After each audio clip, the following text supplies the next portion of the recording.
आपको किसी हकीम के पास जाने की या डॉक्टर के पास जाने की हाजत नहीं है, या कोई लंबा चौड़ा खर्च करने की ज़रूरत नहीं है। सिर्फ़ एक नुस्ख़ा और आसान हर बंदा जो है वो अपने घर के अंदर कर लेगा। वरहमतुल्लाहि व बरकातुहू। Welcome to my channel Al Masood official. उम्मीद करता हूँ आप खैरियत से होंगे। सर्दी का मौसम है, आप वीडियो में मुझे देख रहे हैं, ये सर्दी का एहतमाम किया हुआ है, टोपी की हुई है गर्म और चादर ली हुई है। तो सर्दी के मौसम में एक कॉमन चीज़ जो है, अक्सर लोग जो है उसमें मुब्तला हो जाते हैं, वो है पाँव की एड़ियों का फट जाना।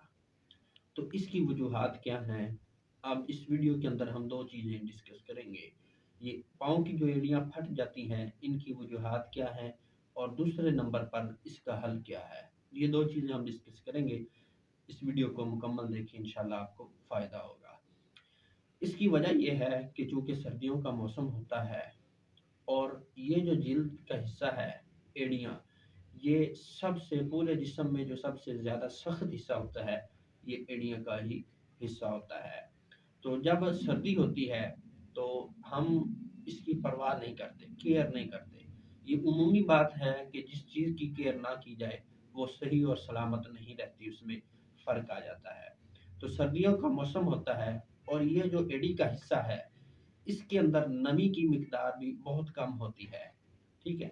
नमी की मिकदार कम होती है और हम इसकी हिफाज़त नहीं करते, जिसकी वजह से इसमें खिंचाव पैदा हो जाता है। जब खिंचाव पैदा होता है तो चूँकि ये हिस्सा सख्त होता है, तो इसमें खिंचाव पैदा होने की वजह से दरारें पैदा हो जाती हैं, ठीक है? ये इसकी वजह है। तो इसका हल क्या है? एक आम और सादा-सा हल जो है वो मैं आपको बताता हूँ, जो हर बंदा अपने घर में अपने तौर पर कर सकता है। आपको किसी हकीम के पास जाने की या डॉक्टर के पास जाने की हाजत नहीं है, या कोई लंबा-चौड़ा खर्च करने की ज़रूरत नहीं है। सिर्फ़ एक नुस्ख़ा और आसान हर बंदा जो है वो अपने घर के अंदर कर लेगा।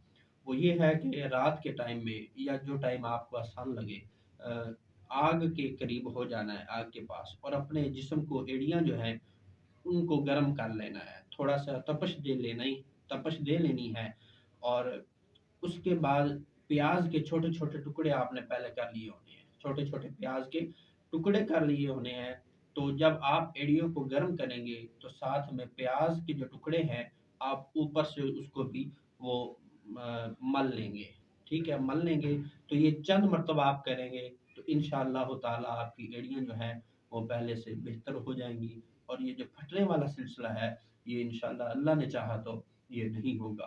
तो इसी तरह की मालूमात हासिल करने के लिए हमारे चैनल को सब्सक्राइब कर लें, बेल आइकन को प्रेस कर लें, और इसको, अगर वीडियो आपको अच्छी लगी हो तो इसको लाइक भी कर दें और शेयर भी कर दें, ताकि मफ़ाद आमा हो, लोगों तक पहुँचे और इस वीडियो से उनको नफ़ा हासिल हो।